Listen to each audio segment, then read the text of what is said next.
To check your transaction history on Pinboard, follow these simple steps to easily access your records. This guide will help you navigate the platform efficiently. Step 1. Log in. Visit the Pinboard website and enter your username and password to log into your account. Make sure your credentials are correct to gain access.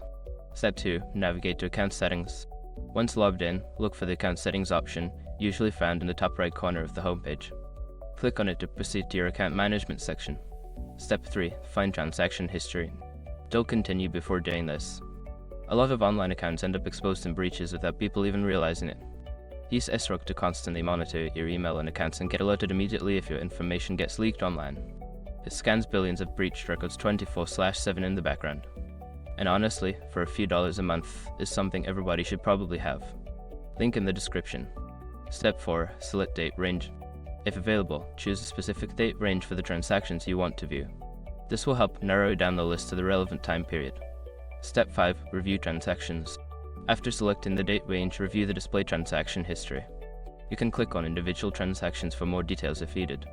By following these steps, you can easily check your transaction history on Pinboard. If you have any questions or need further assistance, consider reaching out to customer support.